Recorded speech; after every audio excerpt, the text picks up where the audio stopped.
নিরামিষ দিনে আলু পোস্ত না থাকলে বাঙালির দুপুরবেলার খাবার যেন অসম্পূর্ণ থেকে যায়। তাই বানিয়ে নিয়েছি একদম নিরামিষভাবে আলু পোস্ত। নমস্কার বন্ধুরা, সবাই কেমন আছো? আশা করছি সবাই ভালো আছো। আমি রিঙ্কি, সবাইকে রাধে রাধে। চলে এসেছি আবারও একটি নতুন ভিডিও নিয়ে তোমাদের সামনে বন্ধুরা। তো দেখো, প্রথমেই নিয়েছি আলুগুলোকে কিন্তু ছোট ছোট করে কেটে নিয়েছি। খুব ছোটও না আবার খুব বড়ও না, একটু মিডিয়াম সাইজ করেই কেটে নিয়েছি আলুগুলোকে। আর আলুগুলো কেটে জলে কিন্তু ভিজিয়ে রেখে দিয়েছিলাম, নইলে আবার কালো হয়ে যেত। আর এখানটা দেখো বেশ খানিকটা নিয়েছি পোস্ত। একটু বেশি করে পোস্ত না দিলে কি ভালো লাগে, বেশ খানিকটা পোস্ত নিয়েছি।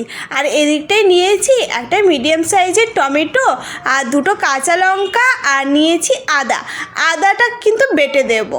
চলো কড়াটা বসিয়ে দিই। কড়া বসিয়ে দিয়েছি। এবার কড়াটা গরম হয়ে গেলে ওর মধ্যে দিয়ে দিচ্ছি সর্ষের তেল। সর্ষের তেলটা বেশ ভালো করে গরম করে নিয়েছি। তেল তো ভালো করে গরম করে নিতেই হবে। তারপর দিয়ে দিচ্ছি সাদা জিরে, সামান্য পরিমাণে সাদা জিরে দিয়ে একটু ভালো করে ভেজে আগে থেকে কেটে রাখা আলুগুলো দিয়ে দিলাম। আগে থেকে কেটে রাখা আলুগুলো কিন্তু এবার ভেজে নিতে হবে। একদম আগে আলুটাকে ভেজে নেব। তার জন্য সামান্য পরিমাণে হলুদ আর দিয়ে দেবো লবণ আর হলুদ দিয়ে খুব ভালো করে আলুটাকে এবার ভেজে নেব। গ্যাসের ফ্লেমটা কিন্তু স্লো টু মিডিয়ামে রেখে আলুটাকে ভেজে নেব, তাহলে কিন্তু বেশ তাড়াতাড়ি সেদ্ধটা হয়ে যাবে। ভাজতে ভাজতেই প্রায় আলু সেদ্ধ হয়ে যাবে। আজকে তো মহাষষ্ঠী, কে ঘুরতে শুরু করে দিয়েছো? আশা করি বাঙালিরা পঞ্চমীর আগে থেকেই ঘুরতে শুরু করে দেয়, আর এখন তো সবাই মহালয়ের দিন থেকেই ঘুরতে শুরু করে দিয়েছে। আমি কিন্তু এখনও বাড়িতেই বসে আছি, এখনও যাওয়া হয়নি। তোমরা কে ঘুরতে বেরিয়ে পড়েছো অবশ্যই কিন্তু কমেন্ট করে জানাবে। তো দেখো এর মধ্যে দিয়ে দিয়েছি টমেটো আর কাঁচা লঙ্কা। টমেটো আর কাঁচা লঙ্কা দিয়ে ভালো করে নাড়াচাড়া করে নিয়ে তারপর দিয়ে দিচ্ছি বেটে রাখা আদা দিয়ে খুব ভালো করে আবারও কিন্তু নাড়াচাড়া করে নেব। আর আমাদের এদিকে কিন্তু প্রচণ্ড গরম পড়েছে, একটু বৃষ্টি নেই। জানি না এত গরমটা আবার পড়লো কেন, মানে ঘুরিয়ে যেন গরমটা আবার চলে এসেছে। তো দেখো খুব ভালো করে আদার সাথে আলুটাকে কষিয়ে নিয়ে দিয়ে দিলাম সামান্য পরিমাণে জল। খুব বেশি জল দেব না, কারণ আলুটা কিন্তু প্রায় সেদ্ধ হয়ে গেছে।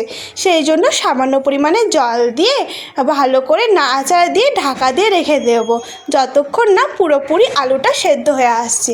তো কিছুক্ষণ পর আবার ঢাকাটা খুলে নিয়েছি। এবার দেখে নেব আলুটা সেদ্ধ হয়েছে কি না। তো আলু কিন্তু সেদ্ধ হয়ে গেছে। তো দেখো এদিকে কিন্তু আমি পোস্তটা বেটে নিয়েছিলাম শিলে। পোস্ত শিলে বাটলেই যেন বেশি ভালো হয়, সেই জন্য কিন্তু পোস্তটা শিলে বেটে নিয়েছি। দেখো এবার দিয়ে দেব পোস্তটা। বেশ ভালো করে ঝরিয়ে পোস্তটা দিয়ে দিলাম। ওই থালার মধ্যে কিন্তু একটুখানি জল দিয়ে আবার আমি দিয়ে দিয়েছি, নইলে পোস্তটা কিন্তু ওয়েস্ট হয়ে যেত। তো ভালো করে আবারও খুব সুন্দর করে নাড়াচাড়া দিয়ে নিতে হবে। আর বেশিক্ষণ নই, কারণ পোস্ত দিয়ে বেশিক্ষণ ফোটালে কিন্তু পোস্তর স্বাদটা একদমই চলে যায়। সেই জন্য বেশিক্ষণ একদমই ফোটাবো না। বেশ ভালো করে একটু নাড়াচাড়া দিয়ে 2 মিনিট মতো নাড়াচাড়া দিয়েছি, নামিয়ে দিয়েছি। দেখো কতটা লোভনীয় লাগছে দেখতে, আর খেতেও কিন্তু দুর্দান্ত হয়েছে। কালারটা জাস্ট দেখো। এবার নামানোর পর দিয়ে দেবো একটা কাঁচা লঙ্কা, আর দিয়ে দিলাম কাঁচা সর্ষের তেল 1 চামচ। ব্যাস তাহলেই কিন্তু একদম জমে যাবে আলু পোস্ত। আর কি চাই, এর সাথে একটু ডাল থাকলেই যথেষ্ট। বাঙালি এতেই সন্তুষ্ট, তাই না বলো বন্ধুরা? তো আজকে ভিডিওটা তোমাদের কেমন লেগেছে অবশ্যই কিন্তু কমেন্টের মাধ্যমে আমাকে জানাতে ভুলবে না বন্ধুরা। তোমাদের সুন্দর সুন্দর কমেন্ট কিন্তু আমাকে আরও উৎসাহ করে নতুন নতুন ভিডিও নিয়ে আসার জন্য। আর যদি ভালো লেগে থাকে তাহলে কিন্তু অবশ্যই লাইক কমেন্ট শেয়ার করো বন্ধুরা। তো আজকের মতো ভিডিওটা এ পর্যন্তই বন্ধুরা। সবাইকে অসংখ্য ধন্যবাদ এতক্ষণ ধরে আমার ভিডিওটা দেখার জন্য। সবাই খুব ভালো থেকো, সুস্থ থেকো। আবারও দেখা হচ্ছে অন্য কোনো ভিডিওতে।